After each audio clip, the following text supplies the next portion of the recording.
Process maths warrior की classes में आपका फिर से स्वागत है। हमने अपनी पुरानी वीडियो में डिटर्मिनेंट्स के गुणधर्म यानी प्रॉपर्टीज को पढ़ा है। अब मैं उन्हीं को आगे कंटिन्यू करने वाला हूँ।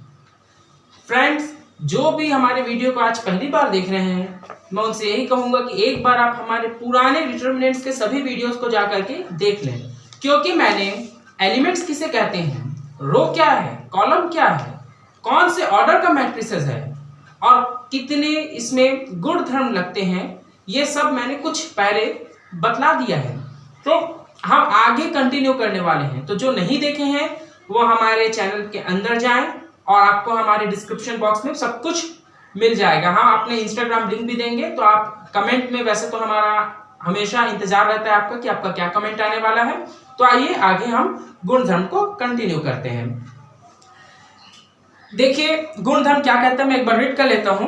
If each constituents in any row or in any column is multiplied by the same factor, then the determinant is multiplied by the factor. यदि किसी एक सारणी के किसी एक पंक्ति या स्तंभ के प्रत्येक अवयव को एक अचर के where k is not equals to 0 के गुणा करते हैं तो सारणी का मान भी k से ही गुणा हो जाता है। अब देखिए कैसे होगा। ये एक सारणी दी हुई है हम लोगों को, ये डिटर्मिनेंट्स दिया हुआ है हम लोगों को, जिसके कॉन्स्टिट्यूएंट्स यानी elements a1 b1 c1 a2 b2 c2 a3 b3 c3 ये सभी डिफरेंट नंबर्स हैं, सेम भी हो सकते हैं, जो भी होंगे एक नंबर्स का हमें मिला हुआ है। अगर मैं कहता हूं कि मैं इस डिटर्मिनेंट्स में किसी एक k का, याद रखेंगे, किसी एक k का जो क्या होगा, नॉट इक्वल्स टू 0 होगा, क्योंकि अगर 0 के बराबर मल्टीप्लाई कर दे तो हम ये जानते हैं 0 से मल्टीप्लाई तो सब कुछ 0 कर देगा। तो ये याद रखना है कि हमेशा नॉट इक्वल्स टू 0 होगा। इसका मल्टीप्लाई जब इसमें किया जाएगा तो क्या होगा, जब अपन k का मल्टीप्लाई इसमें करते हैं तो होता क्या है कि इस डिटर्मिनेंट में k का मल्टीप्लाई करने पे हमें, मैं देखो यहाँ पे ही k का मल्टीप्लाई आपको शो कर रहा हूं। पहले तो इसको डेल से दर्शाया जाता है और k का जब मल्टीप्लाई करेंगे तो इसके किसी एक रो में या किसी एक कॉलम में k का गुणा हो जाएगा क्रमवार। अब देखिए इसमें अगर हम ऐसा दिखाना चाहें तो k a1 k b1 k c1 a2 b2 c2 a3 b3 c3। अब थोड़ा यहां पे ध्यान देंगे कि मैंने अभी कहा है कि यदि किसी एक डिजिट के का गुणा डिटर्मिनेंट्स में करते हैं तो उस डिजिट का गुणा इसके एक रो या एक कॉलम, याद रखेंगे सभी डिजिट्स में नहीं, किसी एक रो या किसी एक कॉलम में उस के का गुणा हो जाता है। जैसे हमने देखा कि मैंने यहाँ पे एक रो में के का गुणा कर लिया। मान लिया जाए कि अगर ये 2 रहता तो यहाँ पे 2, यहाँ पे 2, यहाँ पे 2 आ जाता। अगर k इक्वल्स टू 2 है तो यहाँ पे 2 का मल्टीप्लाई हो जाता। मान लिया जाए कि अगर मैं इसी को कॉलम में करना चाह रहा हूं तो कॉलम में कैसे होगा, तो इसी के का मल्टीप्लाई अगर कॉलम में करना चाहते हैं तो ये रो में ना करके आप इसको कहीं पे भी k लिख दीजिए। बस याद रहे कि आप एक ही कॉलम में उसे लिखें, कभी भी इसको ऐसे नहीं लिखना है ना कि एक k का है तो कोई भी 3 एलिमेंट में तो मैं इसमें कर दिया, इसमें कर दिया, इसमें कर दिया, ये गलत हो जाएगा। तो आपको कैसे करना है, किसी एक रो या किसी एक कॉलम को पकड़ना है और उसमें पूरा k का मल्टीप्लाई कर देना है। अब यहाँ पे थोड़ा ध्यान देना है कि इस जो मैंने आपको प्रॉपर्टी बताई इसको ध्यान से दिमाग में रखेंगे, क्योंकि जब इसका छोटा भाई बड़ा भाई पढ़ेंगे अपन, क्या है वो, मैट्रिसेस। तो जब इसका छोटा बड़ा भाई पढ़ेंगे ना तो उसमें ये प्रॉपर्टी ऐसे ही लगती है, किसी एक का गुणा होता है पर उसमें कुछ चेंजेस के साथ गुणा होता है, एक रो और एक कॉलम वाला सिद्धांत वहां नहीं लागू होता है। तो इस चीज को वहां से थोड़ा डिफरेंस होता है। तो अभी इस प्रॉपर्टी को ध्यान से रखेंगे, ज्यादा से क्वेश्चन इस प्रॉपर्टी के सॉल्व करेंगे। आइए अपन थोड़ा नेक्स्ट प्रॉपर्टी की ओर आगे बढ़ते हैं।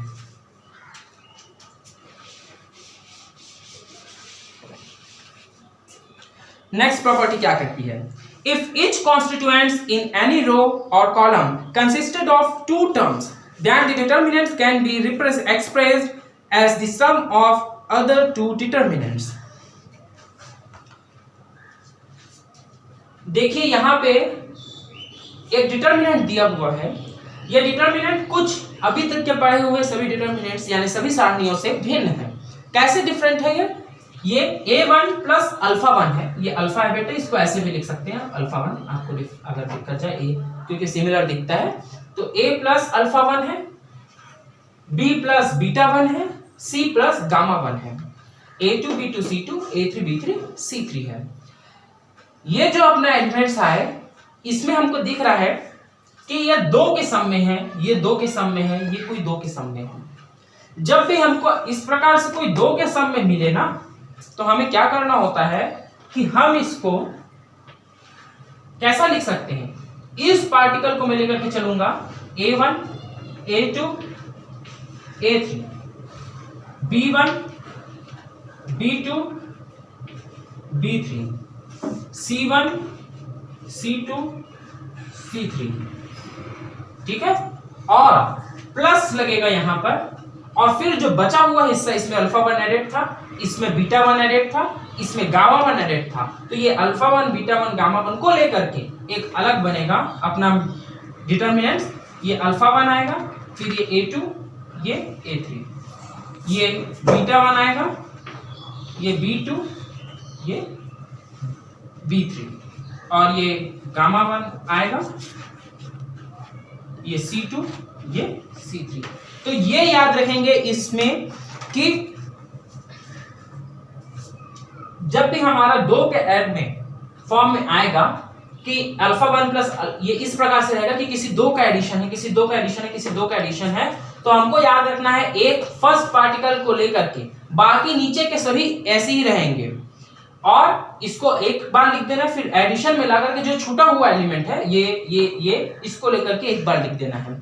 ऐसा ही आपको ये जरूरी नहीं है कि ये सिर्फ रो में मिले, ये आपको कॉलम में भी दिया जा सकता है, और कॉलम में भी दिया जा सकता है, साइड में सेकंड रो थर्ड रो में भी मिल सकता है। हमको बस ये ध्यान देना है कि कहीं पे भी दे, अगर 2 के एडिशन के फॉर्म में है, जैसे a1 plus alpha 1 b1 plus beta 1 c1 plus gamma 1 के फॉर्म में है, तो हमको इसको 2 पार्ट्स में डिस्ट्रीब्यूट करके लिखना है। जब हम क्वेश्चन सॉल्व करेंगे, अभी बहुत जल्दी मैं सेकंड वीडियो भी हम लॉन्च कर देंगे, तो उसमें आपको क्वेश्चन सॉल्विंग मिल जाएगा, तो आप उस क्वेश्चन को देखेंगे। अब हम अपने नेक्स्ट प्रॉपर्टी को पढ़ते हैं, आइए मैं इसको रीड कर देता हूं। Our determinants remain unaltered in value by adding to all the conditions of any rows or of any columns the same multiples of the corresponding constituents or any number of other rows or columns। देखिए क्या कह रहा है ये, यदि एक सारणी के किसी पंक्ति या स्तंभ के प्रत्येक अवयव को दूसरी पंक्ति या स्तंभ के संगत अवयवों के समान गुणजों को जोड़ दिया जाए तो सारणी का मान वही रहता है। अर्थात देखिए हुआ क्या, इसको ध्यान से देखिएगा, ये a1 है और a2 होगा, ये a1 है, ये a2 है, ये a3 है, ये a1 ये a2 ये a3, सेम यहां पे भी वही हुआ है, b1 b2 b3 b2 b3 c1 c2 c3 c2 c3। इसमें क्या होगा कि यदि कोई एक एलिमेंट का मल्टीप्लाई इसमें और इसमें एक समान हुआ, जैसे कि देख सकते हैं a2 में यदि मैं m का मल्टीप्लाई कर दूं तो m a2 बन जाएगा, b2 में यदि मैं m का मल्टीप्लाई कर दूं तो m b2 बन जाएगा, और c2 में भी यदि मैं m का मल्टीप्लाई कर दूं तो m c2 बन जाएगा। मान लीजिए मैं कर ही देता हूं m, देखिएगा क्या हो रहा है, और इसमें मैं n का मल्टीप्लाई कर रहा हूं n, और हुआ क्या देखिए बच्चों कि ये जो a1 था ना, इन दोनों को इसमें जोड़ दिए हैं, m a2, ये देखिए m n a2, ये है ना, इसमें ये दोनों को जोड़ दिए हैं, ये m2 b2 है और ये n2 b3 है। देखिए क्या है, ठीक है, और इसमें भी यही चीज दोहराई गई है। तो जब अपन देखेंगे कि इन एलिमेंट्स में ये दोनों का एडिशन हो गया है, तो जब इस प्रकार से हमको कोई डिटर्मिनेंट्स नजर आएगा तो क्या होगा, जब इस प्रकार से कोई डिटर्मिनेंट्स नजर आएगा ना, तो इसका आंसर जो हमारा डेल मिलता है वो क्या होता है, A1 B1 C1 A2 B2 C2 A3 B3 C3। यही हमारा आंसर आ जाता है। जो भी कॉन्स्टिट्यूएंट्स एलिमेंट है A1 B1 C1 A2 B2 C2 A3 B3 C3, ये हमारा आंसर आ जाएगा। क्यों आ जाएगा भाई ये हमारा आंसर? आइए 2 मिनट आपको मैं समझाता हूं कि यही आंसर क्यों आएगा। तो ये MN मिटा देते हैं, ये समझाने के लिए आपको लिखा गया था। ये हम लोग को दिया हुआ है, जब भी इस फॉर्म में आपको क्वेश्चन दिखे कि कोई 3 एलिमेंट्स का एडिशन है और वो देख रहे हैं, तो इन सब का मल्टीप्लाई किसी एक कॉमन डिजिट से कर दे और उसको उसमें जोड़ दे, तो वैसा ही दिख रहा है। तो देखते हैं इसको भी, पहले वाले हमने जो 2 टर्म के एडिशन देखे थे उसी की जैसे करना है। A1 अलग हो जाएगा, B1 अलग हो जाएगा और C1 अलग हो जाएगा। A2 A3 वैसा ही लिखाएगा, B2 B3 वैसा ही लिखाएगा और C2 C3 वैसा ही दिखाएगा।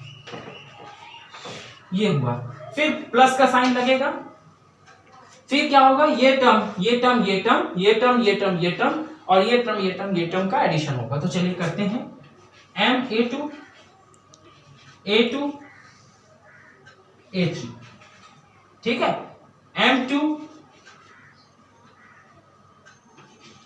B2,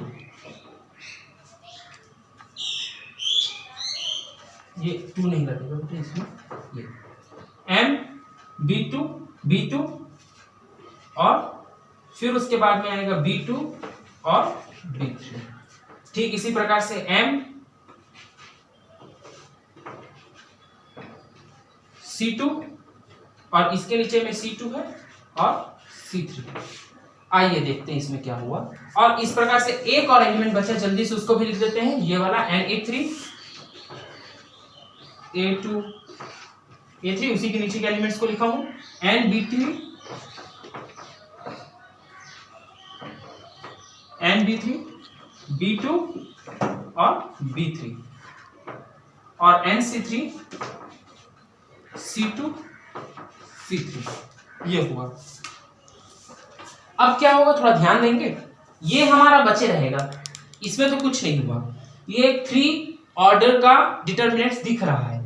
इसके बाद में यहां पे देखो, जरा ध्यान दो, और हमने पहले जो प्रॉपर्टीज पढ़ी हुई हैं फर्स्ट रो में मैंने ये बतलाया था और अभी भी हमने बतलाया कि किसी एक के का मल्टीप्लाई यदि पूरे मैट्रिसेस में हम डिटर्मिनेंट्स में हम करें तो क्या होता है, किसी एक रो या किसी एक कॉलम में उस डिजिट का मल्टीप्लाई हो जाता है।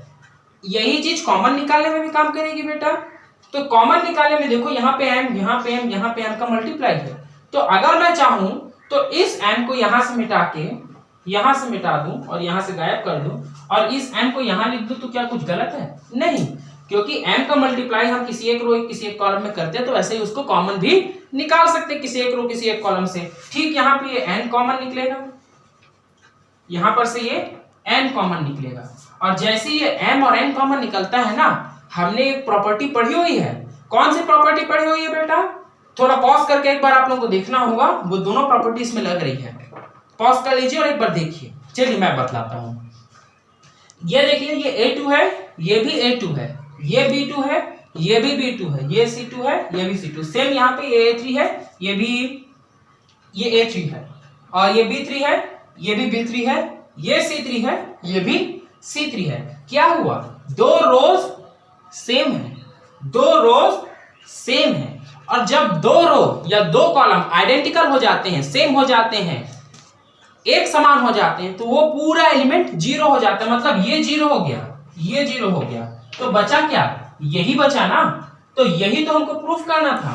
A1 B1 C1 A2 B2 C2 A3 B3 C3।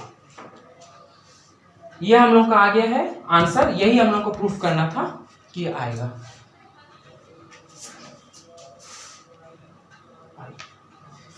ये करेक्शन कर लेंगे बेटा, उसमें प्लस नहीं आएगा।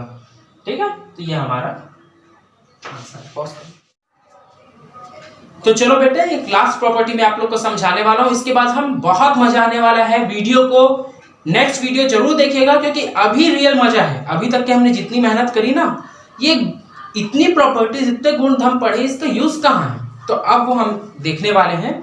इसके पहले मैं आपको एक छोटी सी इंफॉर्मेशन दे दूं कि जितने भी 11th के स्टूडेंट, जितने भी 10th के स्टूडेंट ये वीडियो देख रहे हैं, वो तुरंत फटाफट सब्सक्राइब बटन दबा दें, क्योंकि हम बहुत ही निकट 1 से 2 दिन में पूरे 11th की सीरीज लेकर के आने वाले हैं। और 10th के भी हमारे एक नए सर, विकास चौधरी सर, वो आप लोगों को पढ़ाएंगे 10th। तो अब 10th बोर्ड के एक्सपर्ट हैं। मैं कहता हूं कि वो 4 साल हो गया है कोचिंग ले रहे हैं, और 4 साल से बच्चों को 10th पढ़ा रहे हैं, तो उन्हें अच्छा खासा एक्सपीरियंस है 10th कैसे पढ़ाया जाता है, 10th के बच्चों को कैसे डील करना है।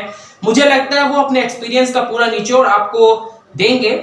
तो इसलिए आप बहुत ही अच्छे चैनल में पहुंच गए हैं, तो इसे सब्सक्राइब कर लीजिए। 10th बोर्ड की पूरी टेंशन छोड़ दीजिए। और 11th के जो बच्चे जो सोच रहे हैं कि हमें इंजीनियरिंग करना है, हमें अच्छे कॉलेज से बीएससी करना है, मैथ्स फील्ड में आगे बढ़ना है, वो भी टेंशन छोड़ दीजिए, क्योंकि मैं आईआईटी से लेकर के हर इंजीनियरिंग एग्जाम की कंपटीशन की तैयारी में भी फोकस रहूंगा। तो जल्दी से सब्सक्राइब दबा दीजिए और अपने अपने सिलेबस की टेंशन छोड़ दीजिए, वो हमारे ऊपर छोड़ दीजिए। तो 10th 11th के बच्चे खासकर ध्यान दें कि 12th वाले तो कर ही लें, क्योंकि उनका सिलेबस चल रहा है।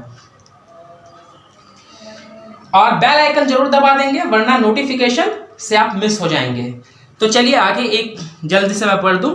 If the constituents of variable x are polynomial in x of a determinant del becomes 0 by putting a for x, then x minus a will be the factor of the determinants del। क्या होता है? यदि a एक कोटि n का विकर्ण अवयव है, तो a का modulus a11, a22, a33 equals to a(n)m विकर्ण के अवयवों का गुणनफल होगा। देखिए एक चीज और है, यदि a और b दो समान कोटि के वर्ग अवयव हैं, तो a b का mod of a mod of b होगा। और एक गुणधर्म और है, यदि किसी सारणी डेल के अवयव जिनमें x आता हो, x में बहुपद हो तथा उनमें x बराबर a रखने पर डेल का मान 0 हो जाए, तो x माइनस a सारणिक डेल का गुणज होगा। देखिए क्या कह रहा है कि अगर किसी सारणिक में अपन x का मान a रख देते हैं, और x का मान a रखने से हमें उस सारणिक का मान 0 प्राप्त हो जाता है। मतलब 0 कब मिलेगा? 0 जब मिलेगा जब 2 रोज या 2 कॉलम आइडेंटिकल हो जाएंगे। 0 कब मिलेगा? जब पूरे रोज या पूरे कॉलम में 0 0 मिल जाए। तो ऐसी स्थिति में 0 मिलता है, या फिर सॉल्व करेंगे और सॉल्व करने से हमको 0 मिलेगा।